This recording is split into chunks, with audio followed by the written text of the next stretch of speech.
என்ன சொல்றதுன்னு தெரியல.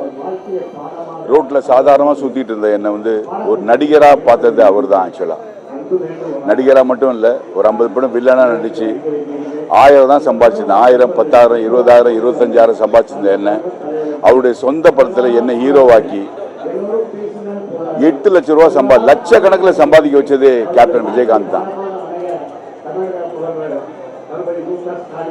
ஒரு மனிதர் எப்படி வாழ வேண்டும் என்பதுக்கு ஒரு நல்ல உதாரணம் அவர் தாங்க. எப்படிலாம் வாழணும், எப்படிலாம் வாழக்கூடாதுன்றதுக்கு ஒரு நல்ல உதாரணம் அவருங்க. கருணை உள்ளம், ஹெல்பிங் டெண்டன்சி, ஃப்ரெண்ட்ஷிப்பு, தான் ஒரு பெரிய ஆள் அப்படின்றதுல எந்த சூழ்நிலையும் அவர் காட்டிட்டதே கிடையாது. ஒரு மனிதன் வந்து பதவி, அந்தஸ்து, அதிகாரத்தில் இருக்கும்போது பல கூட்டங்கள் அவர் சுற்றி கூடலாம்.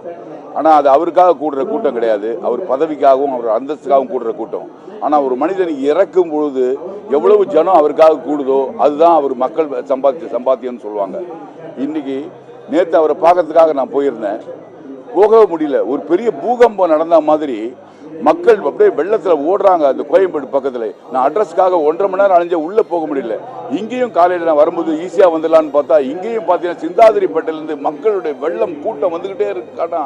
அதுக்கு காரணம் என்னன்னா அவர் நடிகர்ன்றதுக்காக இல்லைங்க, அவர் கொடுத்த வள்ளல்தனம், அவர் மக்கள் மெச்சிருந்த அன்பு, ஏழைங்களுக்கு செஞ்ச உதவி, அந்த ஒரு எண்ணங்கள் தான் மக்கள் மத்தியில் அப்பேற்பட்ட ஒரு செல்வாக்கோடு வாழ்ந்திருக்காரு. இன்னைக்கு அவ்வளவு கூட்டமும் அவருடைய இறுதி சடங்கு வந்திருக்கோம். அது காரணம் ஒரு மக்கள்கிட்ட அவர் வச்சிருந்த அன்பு, மக்களுக்காக அவர் செஞ்ச நன்மைகள், இதுக்காக தான் அவ்வளவு கூட்டமும் வந்திருக்குது.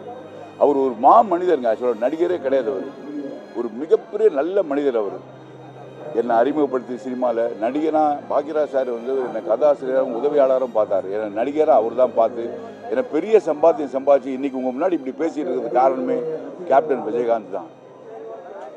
அவருடைய ஆன்மா சாந்தி அடையும், அவருடைய புகழ் எப்பொழுதுமே நிலைச்சு நிற்குங்க, நிலைச்சு நிற்கும். நன்றி.